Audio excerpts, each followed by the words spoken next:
this chart has been in a downtrend since 2012. And when these things goes, it's all bets are off. I mean, if we have a kind of 2002 to 2007 type cycle, things could get really interesting. The NASDAQ 100 really hasn't made a higher high now for 3 months. And, with the exception of, the resurgence of Google, the rest of the Mag 7, which have led the market for the last 15 years, are putting in a topping formation right now. The Chinese leadership want domestic equities to work as a unit of savings, as a real asset class, not a token of speculation. China has plenty of scope for targeted fiscal stimulus, and that's the dirty secret of all markets. Fiscal drives equity markets. You're watching Excess Returns, the channel that makes complex investing ideas simple enough to actually use, where better questions lead to better decisions. My guest today, Mr. Macro for Civilians, the blind squirrel himself, Rupert Mitchell. Welcome back to Excess Returns. Hi, Matt. Good evening. What a day. What a day we are having on this January 20th of 2026, the year of our Lord. Part of the reason we're on this call today is because you were my first message after the whole Trump Venezuela thing. And that started a back and forth, and not so much for any great opinions on exactly what that means. But if somebody hasn't heard it yet, go back and listen to the intentional investor I did with Rupert, and you'll understand why I threw the bat phone away. I exclusively use the squirrel phone in these scenarios. So we were talking about that. And I mean, maybe start here. Could you just tell us about your macro thesis with this? Because you do have a pretty strong view on oil and what's going on in those markets. Well, yeah. I mean, so my initial reaction was to not react, right? I mean, listen, it was slightly later in the day on Saturday over here in Australia when the news broke, and the knee-jerk reaction. I've got a lot of Canadian oil and gas businesses in the portfolio, perceived losers. On the other hand, I've got a pretty decent exposure to refiners and U.S. refiners, perceived winners, and I've got a very healthy overweight in Latin America. Venezuela's frankly been unplugged from Latin America really for most of the sort of Chavista period. But the refugee crisis, because of what's been going on in Venezuela, has put a lot of pressure on a lot of economies in that neck of the woods. And it's been turning quite a lot of political dials. I mean, it seems strange, but Venezuelan immigrants, were a key campaign topic for the recent Chilean presidential election, which obviously flipped right. Economies like Colombia, under a huge amount of pressure on their healthcare, on their prison systems, and on all of their social infrastructure because of the migrant crisis. So, if we are looking at a world in which, Venezuela re-enters as a customer to Latin American businesses, and, you start to see a reversal of that migration flow, equity markets in the region, which have been having a very, very good couple of years, actually a pretty decent 5 years, but accelerated in the last 12 months, which is why everybody's talking about them. Funny that all gets a little bit eerie and crowded feeling. But yeah, it's a, I think the right answer was to sit on your hands. And we can talk about Latin America specifically because it's a big overweight for me right now in a second. But I mean, I guess because it's you, Matt, we always have to start with the chart of truth, don't we? We have to have an update. We have to start with the chart of truth because, and I actually want to say one more thing about the Venezuela, and we'll circle all the way back to Latin America in this conversation. It's not like you were positioning for this event. It's not like you were predicting this move to happen, but this is the reason the Squirrel phone comes out. The contextual awareness of what does this change in the dynamics and does this change the thesis at all is what's so fascinating to me with you. So take me to the chart of truth. Take me to what's going on here. So in the bigger the chart backdrop. of truth is it was my tongue in cheek name for just the performance, the relative performance of the MSCI developed markets versus developed markets ex-US versus the SPOOs versus the S&P 500. And let's be very clear. I mean, US equities have been cleaning the clock with foreign stocks for the best part of 15 years. And, towards the end of 2024, I have always had a more internationally diversified portfolio than I imagine most of your listeners. But I started to push all the chips, or frankly, the majority of the chips, to one side of the ledger towards the end of 2024. And then we had what we had last year. Now, I, like many, thought that the chart of truth would carry on going straight down, after Liberation Week, and there's been a lot of fist pumping about the rally off the lows in U.S. equities, but this is a daily chart, a daily version of the chart of truth. It recaptured its 200-day simple moving average in late October, but we're starting the year back below. We're firmly in a downtrend, and there's going to be a bit of an emerging market theme to this. This is another ratio chart here, and this is the S&P versus the MSCI emerging markets. Now, this is a weekly chart. This chart I snipped at the weekend. So we saw Friday's close of this ratio chart literally close at the 200-week moving average. Now, just for some historical context, pretty much barring a couple of peaks above it in 2018, this chart has been in a downtrend since 2012, right? And notwithstanding this year, we had a bit of a resurgence in the dollar in the first part of the year. We're still seeing this emerging market chart looking like it wants to curl up. And when these things goes, it's all bets are off. I mean, if we have a kind of 2002 to 2007 type cycle, things could get really interesting. And I am very much positioned for that move. Investment banker hat, Rupert, on for just a second. Do you see the conditions? It feels like the conditions are there where we could actually have a sustained move in both the economic output and growth that could potentially carry something like this. Like if the U.S. markets participate, I guess.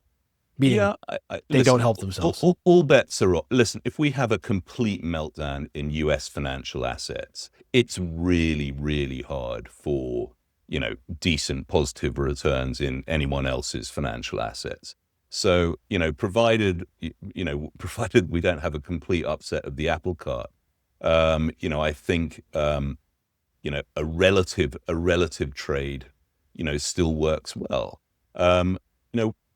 We've got this weird dynamic, and this is a chart that I like to look at. I keep a watch list of just under 100 ETFs, which are sector and country ETFs, and this is just them plotted by a simple forward price earnings multiple.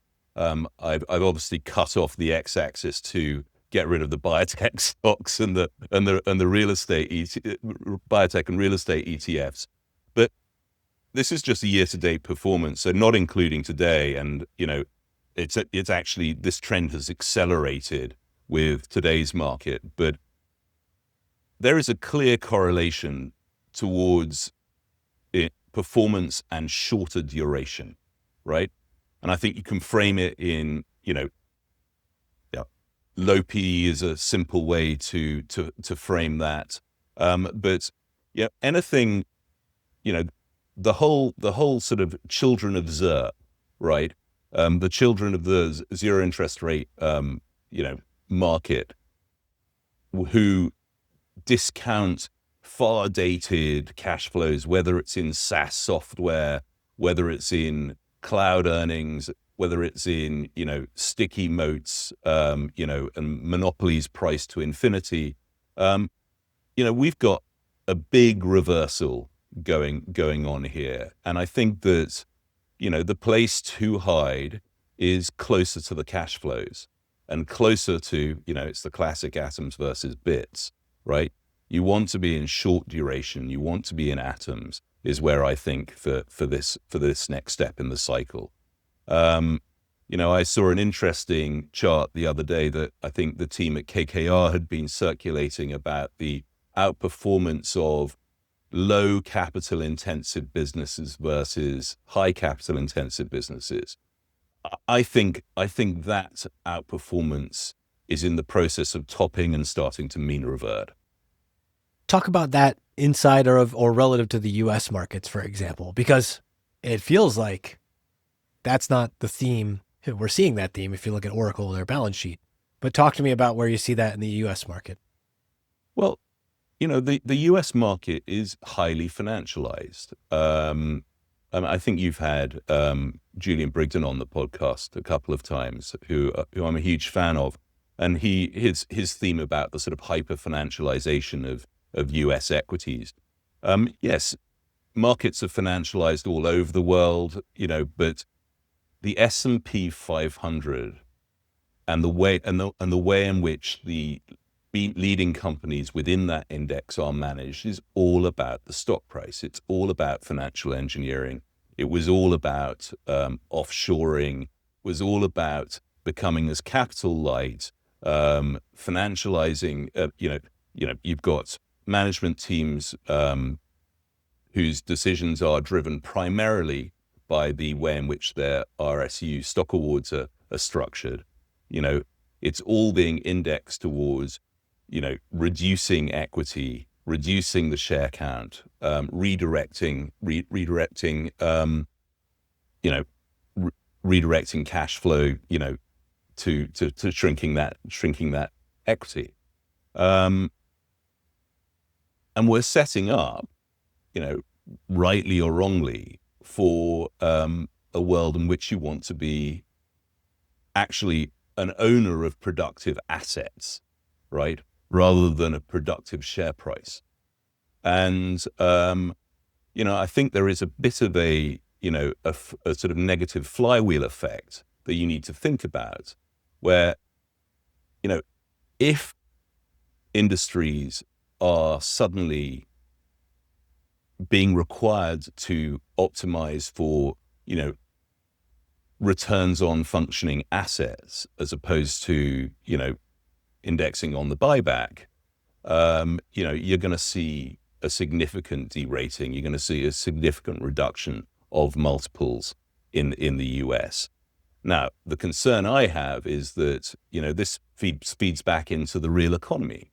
And, when people start seeing their 401k plans sort of falling in value, right, as opposed to, tacking on 10 to 12% for a decade per annum, I think that feedback loop gets felt in consumption pretty quickly, and so you could have this sort of thing starting to spiral down. So one other piece on this chart before we move along, then, places of interest. Tell me about the eyeballs. Tell me about the eyeballs on this chart. Sorry. Well, the MAGS is just the MAG 7 ETF. And really, the triple Qs, the NASDAQ 100 really hasn't made a higher high now for 3 months. And, with the exception of, the resurgence of Google, the rest of the MAG 7, which have led the market for the last 15 years, are putting in a topping formation right now.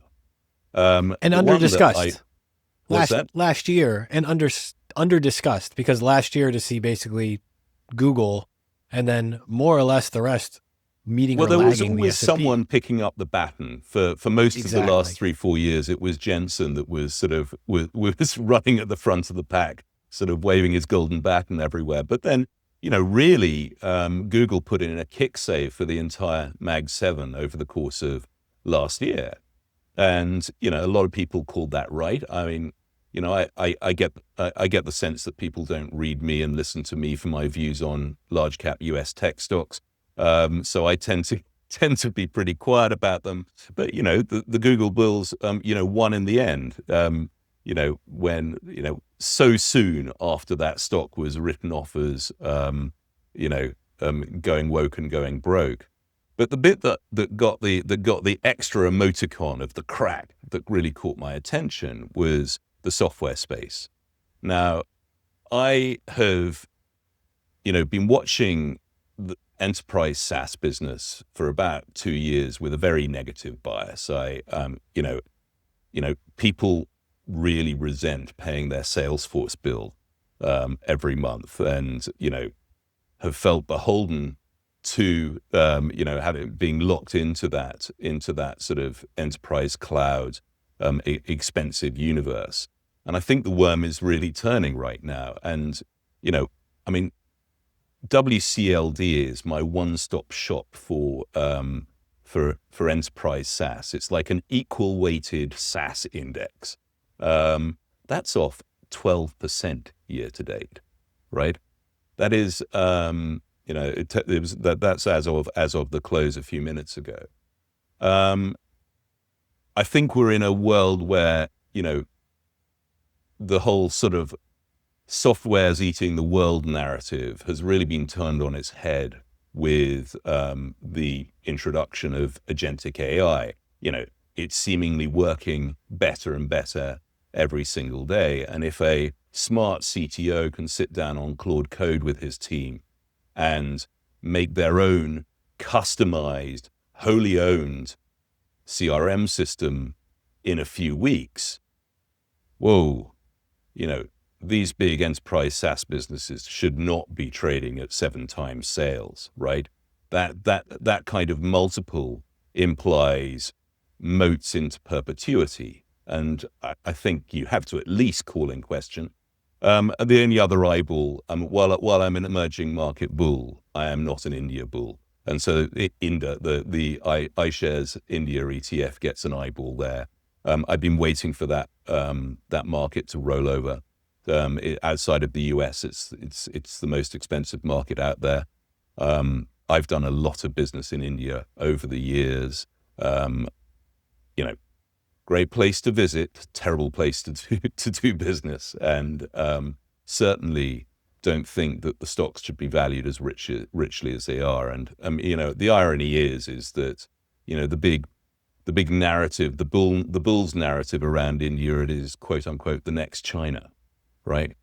Well, why not buy China that's really growing and it's trading at a fraction of the price?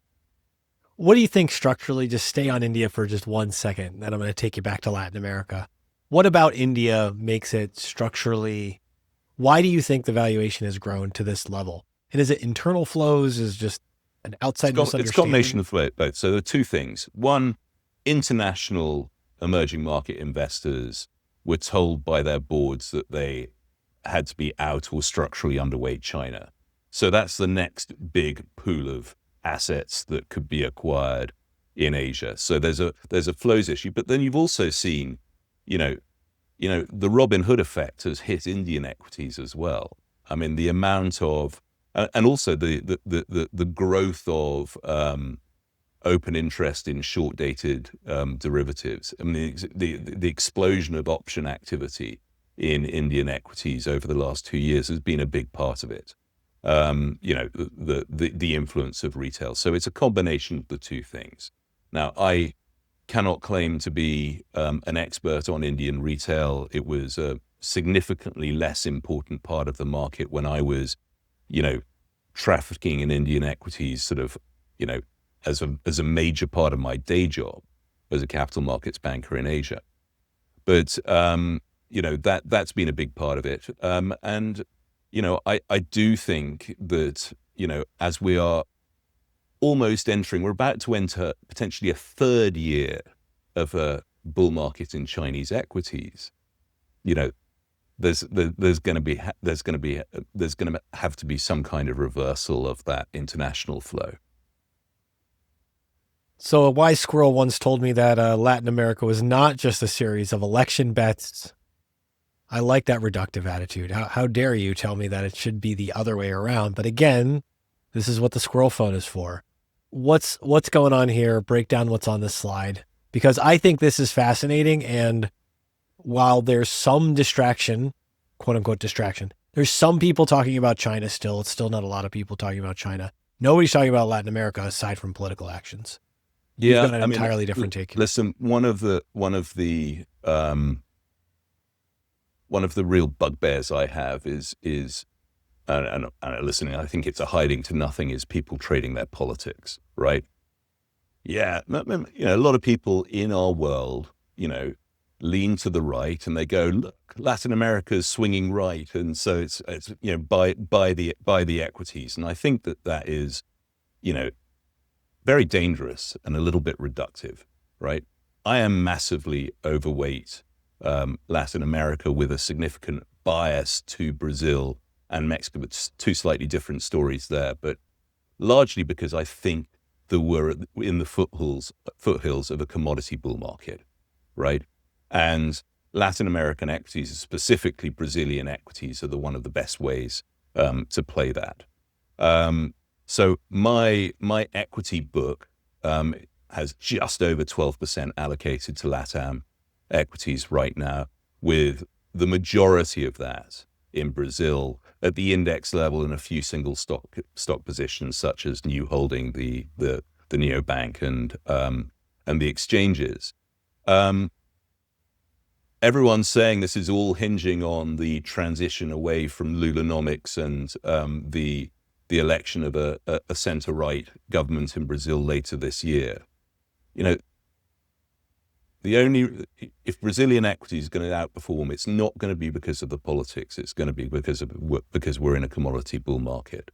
I mean, if you actually look at the performance of Brazilian equities against various political regimes over time, they've done just fine under Lula historically. It's really all about what the BCom's doing, right? Been overweight Mexico as well, but I'm a little bit more tentative around Mexico. I jumped straight back into Mexico, post Liberation Day last year. I bought the closed-end fund, the Mexico fund, MXF, because it was trading at that point at almost 20% discount to NAV. Kind of owns all the same stuff that's in the iShares ETF, but when the bid disappears in closed-end fund land, you can get some absolute bargains. Couple of weeks ago, that had narrowed to 10%, which is kind of in line with the long-run average. And so I flipped into the ETF and clipped that game. Now, I'm a little bit of a fan of La Presidenta, Senora Sheinbaum. She's been a pretty effective political operator since she took over. The same trade their politics crowd were going, oh my God, she's a climate science professor. This is, Mexico's going to disappear down the toilet. I was really happy to take the other side of that bet. There is no doubt that renegotiation of the USMCA is a big deal coming up over the course of the next few months. She's showed her hand pretty aggressively in aligning herself in the US-China sort of tension, with those 50% tariffs on certain Chinese finished and intermediate goods.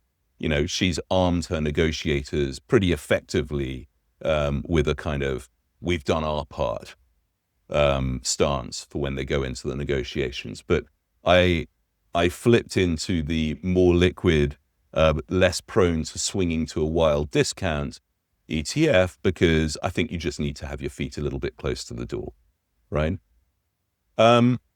Elsewhere in the market, that these are much smaller and much less significant markets, but Peruvian equities, if you just overlay IPU, the Peruvian ETF, against LME copper futures, right? You have to look at the London ones rather than the COMEX one because of all the tariff nonsense of last year. But they're basically the same chart, right? You can and I have traded Southern Copper in the past. I mean, that's the reference ticker for the entire market down there. I just happen to prefer owning my copper exposure via Glencore, which has been a fantastic trade this year with the latest being the Rio Tinto. The Rio Tinto merger. I mean, I was in Glencore well before that. I actually took them public in 2011, I think it was. Yeah, 2011. I was going to ask, don't you have you've got personal history with Glencore? Absolutely. I remember driving Ivan Glasenberg and his CFO around Hong Kong, taking them to institutional meetings. An absolute gangster of a commodity trader. It was pretty clear that we were pretty close to the end of the commodity bull market if he was IPOing his business. But what really caught my eye was last year when, for the first time in about 5 years, Glasenberg, who's no longer running the shop, very publicly bought an awful lot of stock. And if he's in, I'm in. It was a slow start, but he's traded it like a gangster again. In Colombia, I mean, it's up again. It's up again in the last couple of weeks, but I do tend to feel that Colombian equities have the easy money's been made there so far. I'd be interested in a sell-off on a dip. I think that if Venezuela starts to normalize, one of the biggest beneficiaries is their neighbor in Colombia. They've got elections this year as well. It looks like the markets are trying to price in a move to the center-right candidates. I think that you can probably be smart about single stock exposure in Colombia at that point. The obvious candidate there would be Ecopetrol. They have had their hands tied under the current administration in terms of new exploration. They get the handcuffs taken off under a new administration.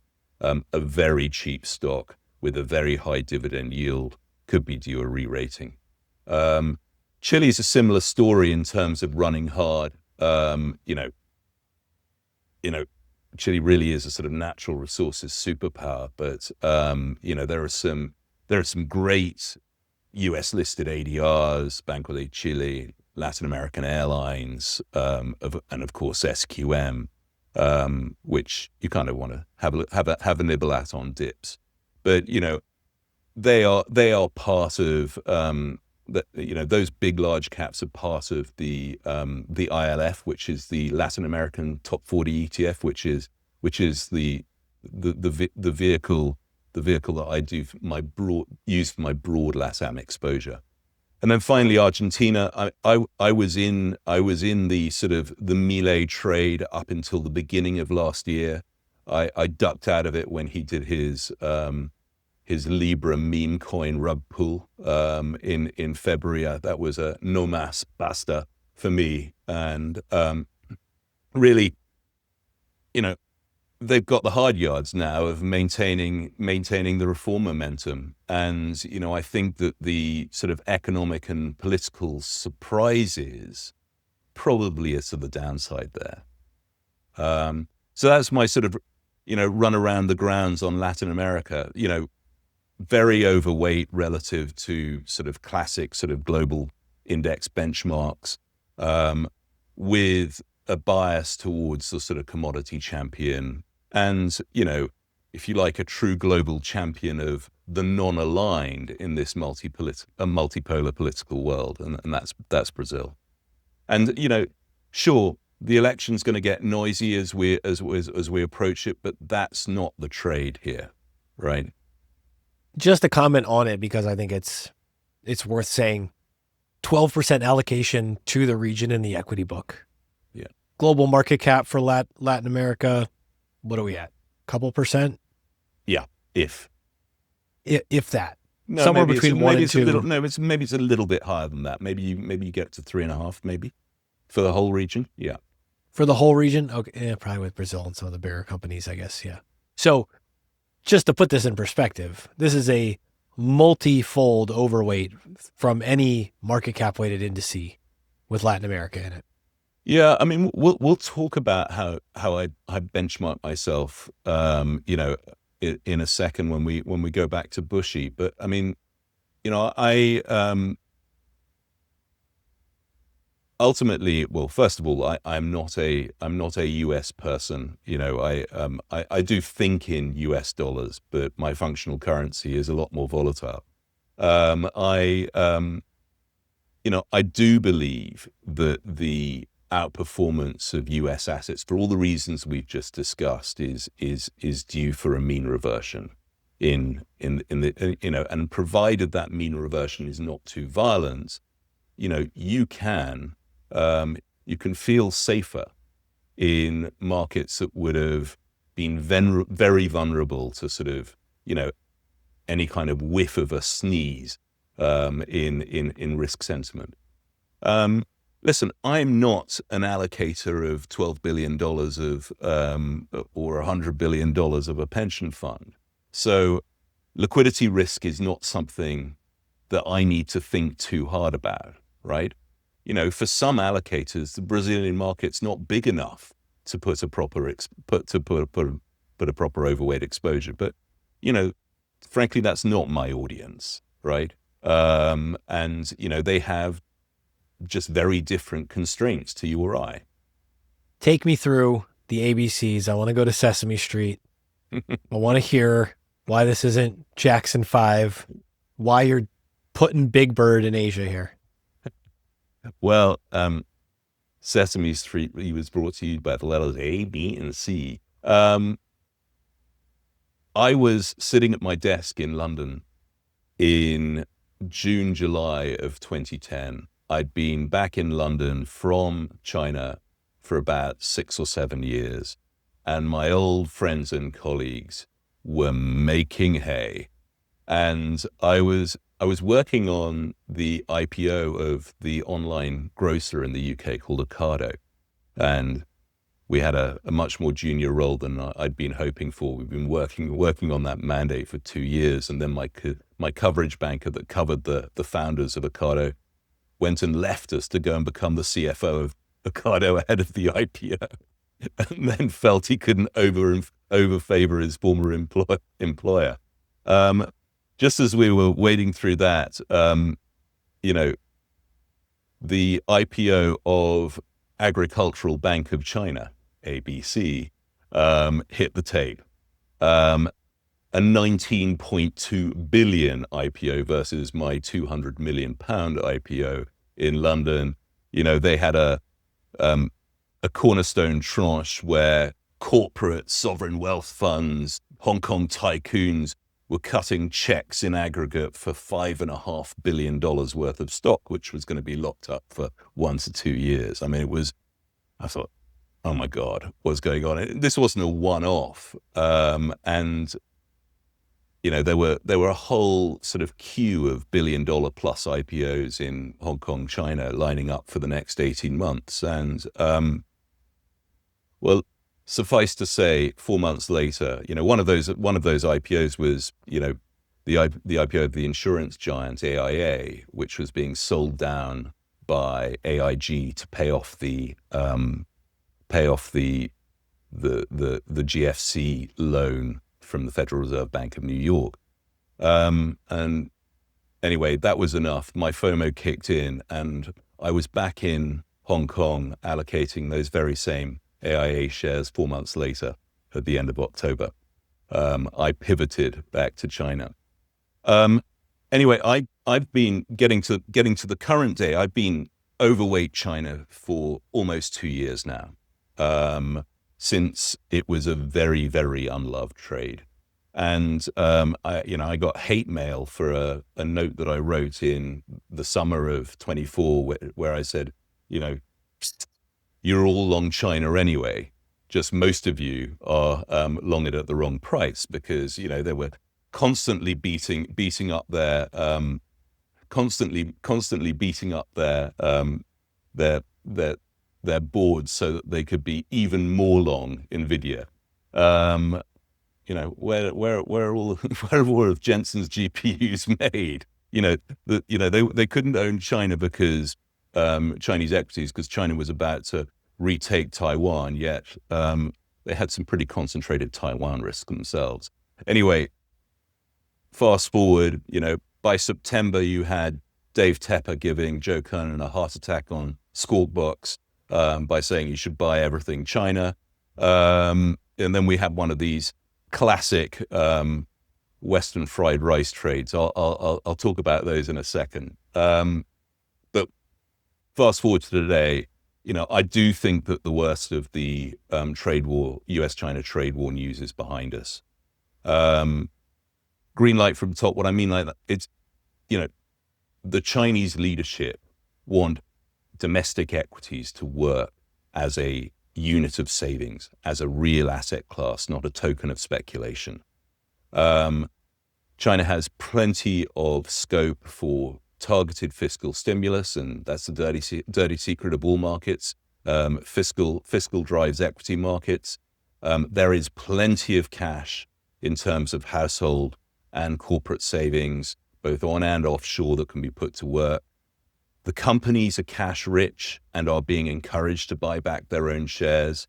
One of the big, and we're seeing an inflection in earnings. Now, one of the big sort of potential killers to Chinese equity bull runs of the past is that, all of this new issuance comes out of the woodworks as soon as the market starts to trend up.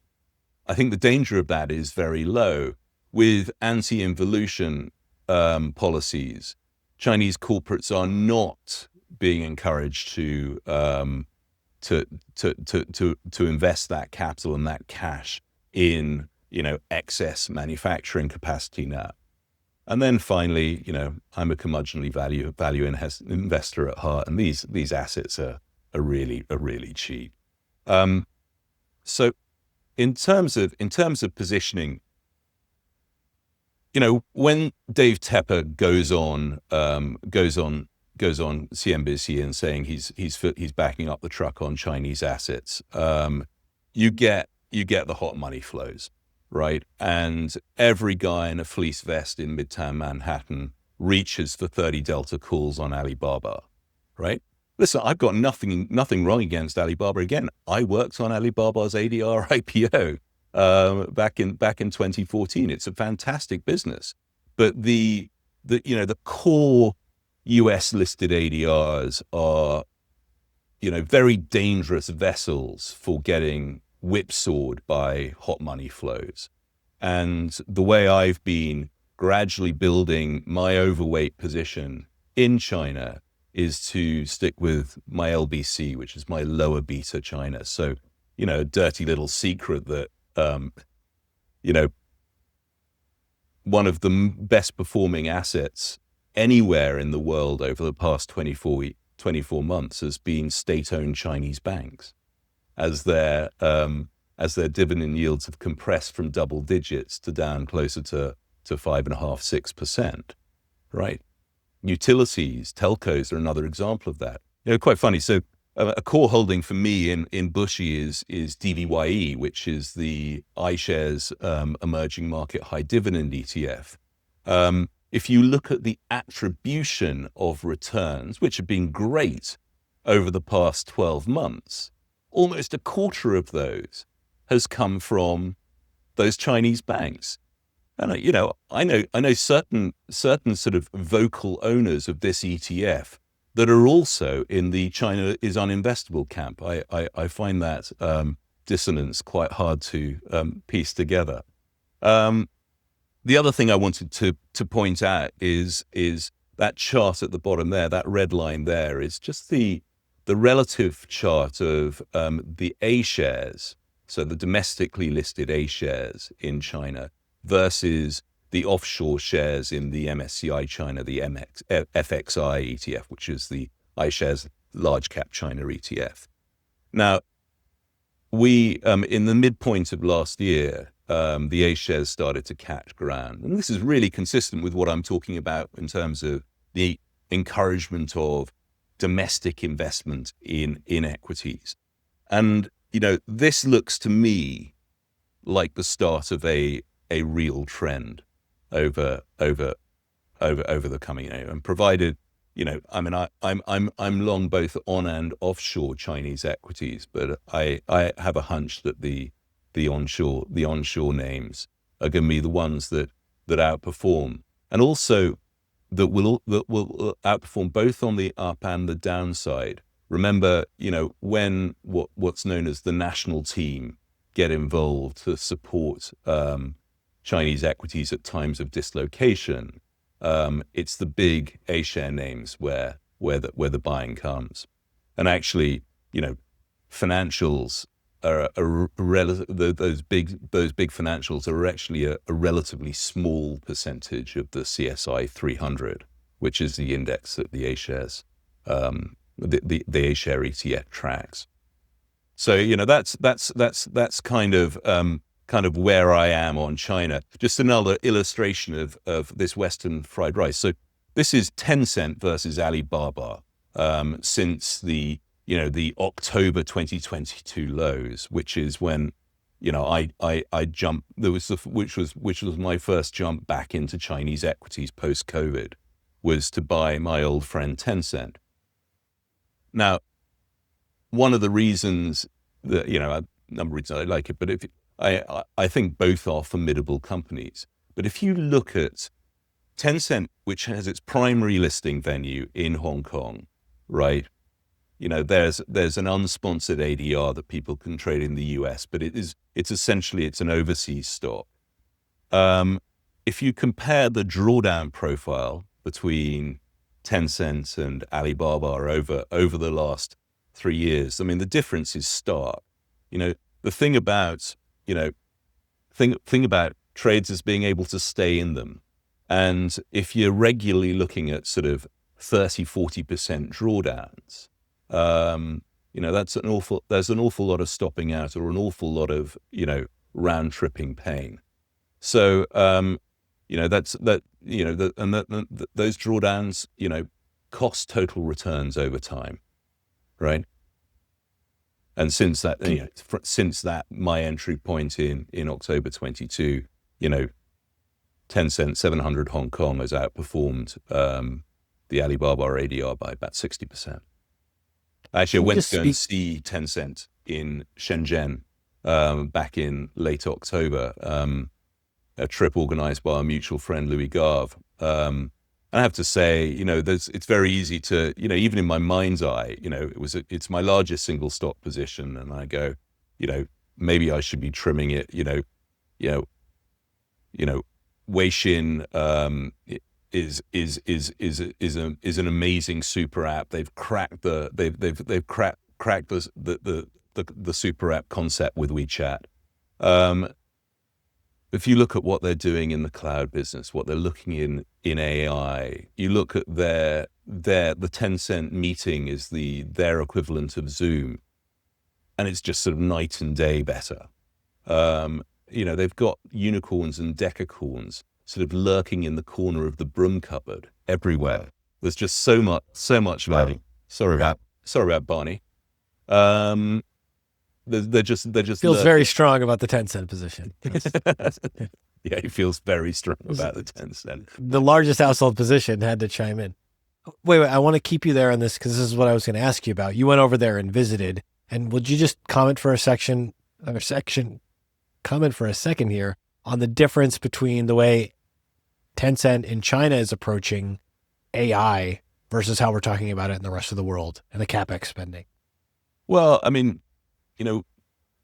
ultimately, the capex discipline is there, right? And the focus of the investment is making other stuff within their portfolio better, right? It's very, very targeted. I mean, and actually, that's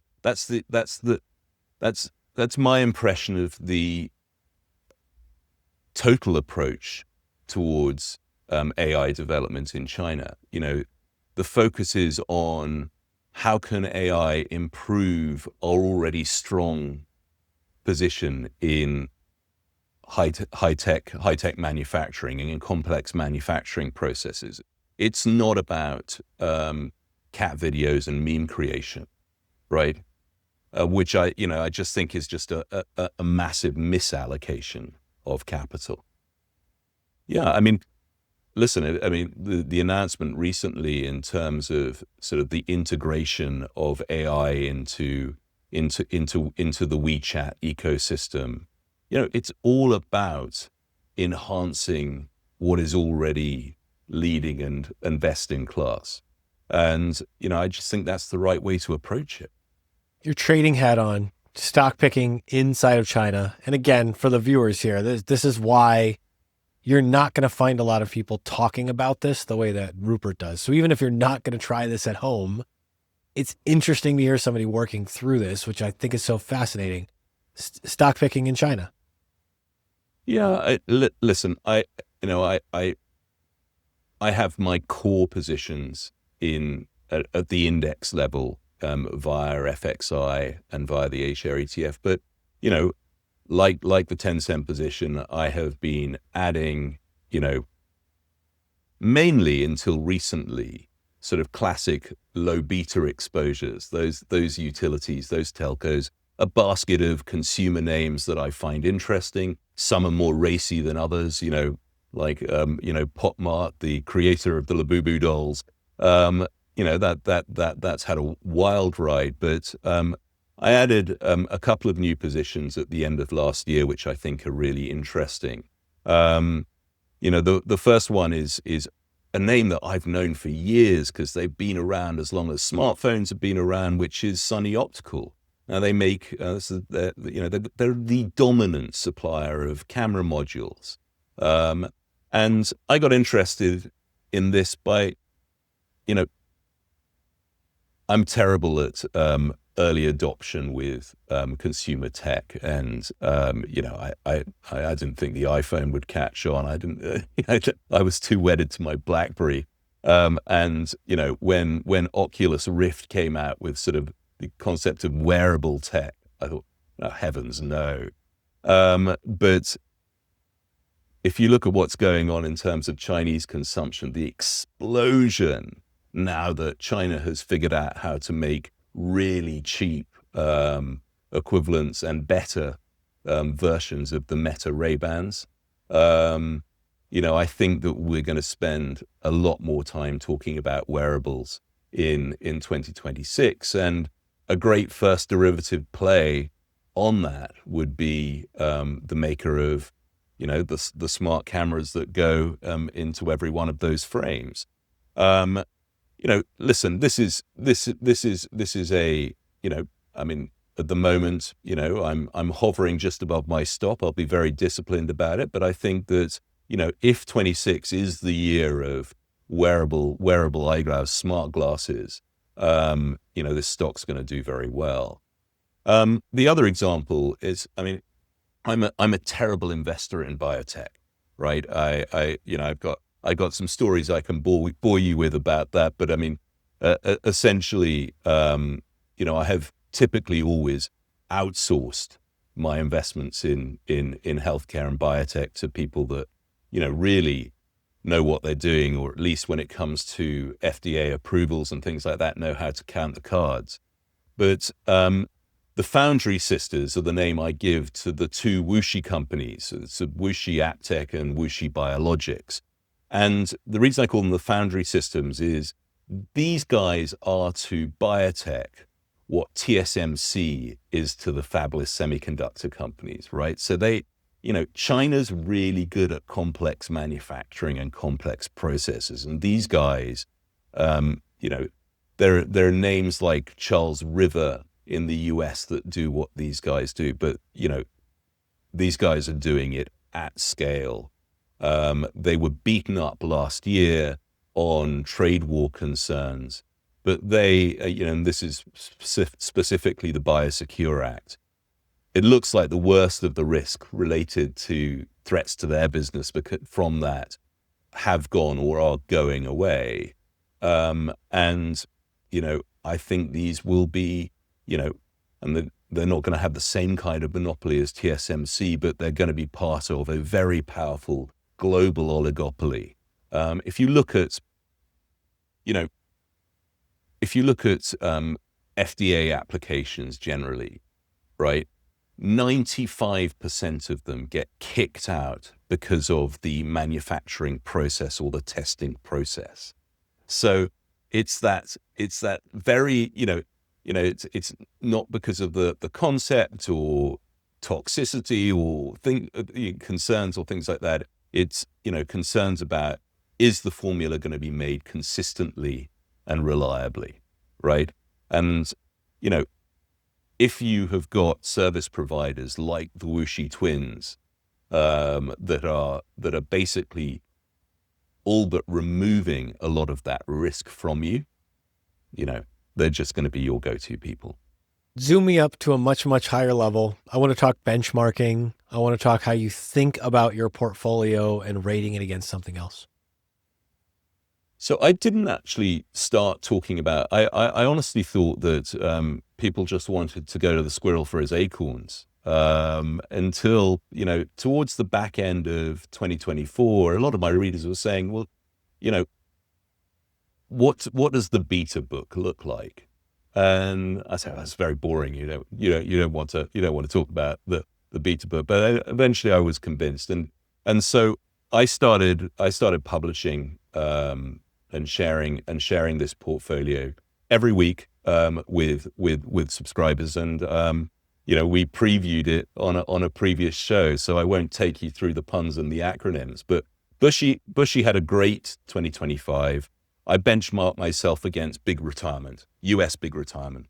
So the classic 60-40 target date portfolio from benchmark, from Vanguard as my benchmark. But under the hood, we look very different. I don't own any fixed any U.S. Treasuries, for example, unless they happen to be part of long positions within my big bond replacement allocation, which is currently it's a 14% allocation to a basket of 7 trend following ETFs and mutual funds. For most of last year, the trend followers and CTAs had a pretty tough year. But actually it worked very well as a stabilizer for the overall portfolio. We've had plenty of metals, a large core gold position that was, which was topped up with silver and platinum, palladium, later on in the year. Since we added more beta exposure to China, that was the ABC was the alpha and beta of my China portfolio.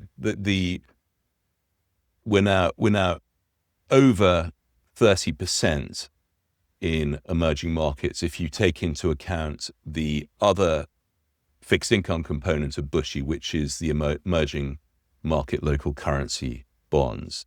And I hold that via two collective vehicles. One is the closed-end Templeton Emerging Market Income Fund, which has been around since the early 90s. They really are the OGs of EM local currency investing. That fund was up 48% last year. I mean, it just had an absolute standout year, and it pays you a monthly dividend, which I simply just reinvest. And then there's also an ETF that's benchmarked to the JP Morgan index, which is EMLC. So across those two, I've got just under 11% in an emerging market bonds, and then the rest of the equity allocation, and there's a big dollop of cash in there. So That cheese is cash and hedges.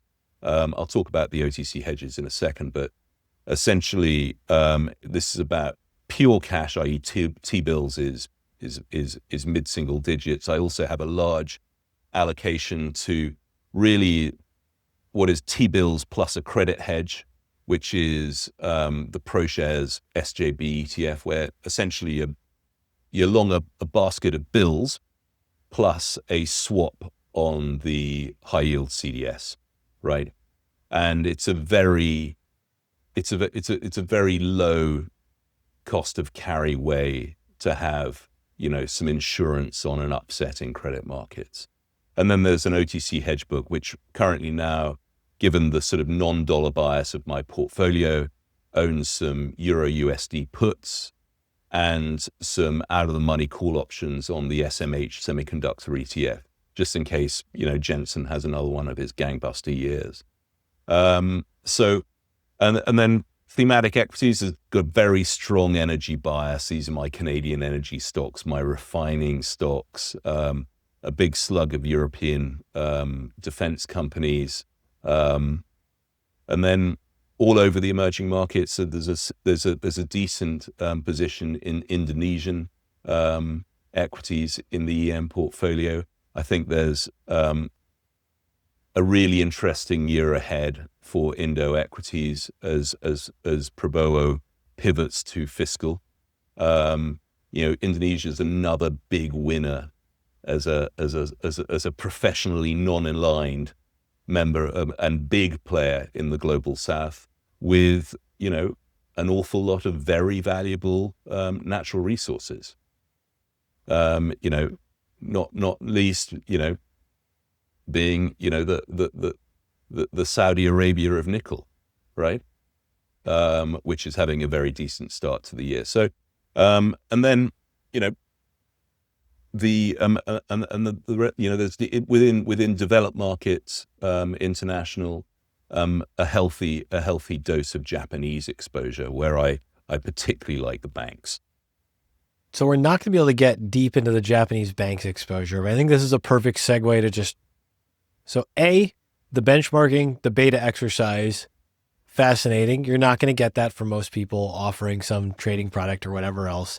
Let's talk about this because, again, the reason I pay attention to your work is this is not the normal routines that I see from not just a lot of our guests, but a lot of people. There's nothing normal about me, mate. You know that. Nothing. And I adore the fact that there's nothing normal about this because you make sure these ideas are front and center when they're not getting coverage.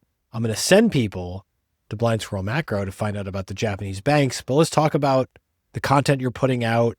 You guys are going live on Twitter and Substack, I think, twice a week, you and Benny? So, yeah, I've got a new partner. I'm 4 months into Benny and the Squirrel. We started tail end of October, beginning of November. So Ben Bry, in case you've never come across him before, I first came across when he was the consumer analyst and PM at Fidelity in Boston, right?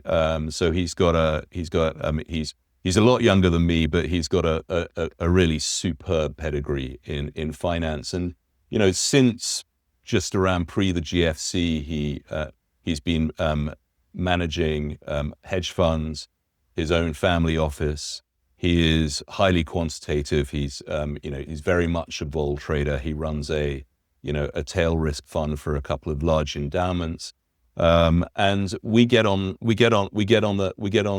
live on Sunday evenings and Thursday evenings, for those not awake at that time of day, because we're doing the early evening slot. So usually around 7 p.m. Eastern, we go out live on Twitter and Substack.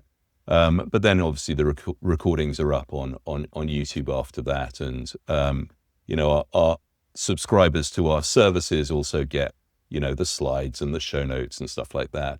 And then, on my own, there's obviously the two letters I write a week under the Blind Squirrel Macro banner, and an increasingly active community in Discord in the Dre, where actually I wake up smiling every morning where, the whole world has been chatting to each other, sharing ideas while I was sleeping. And then, I just come in the morning and mark the homework.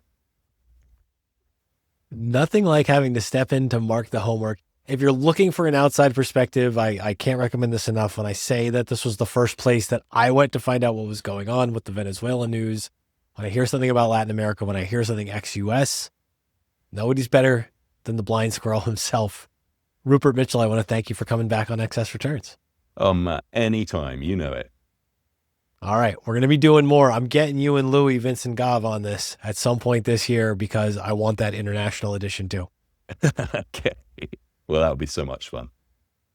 All right. You're watching Excess Returns. Like, subscribe, all the things below, and we are out. Thank you for tuning into this episode. If you found this discussion interesting and valuable, please subscribe on your favorite audio platform or on YouTube.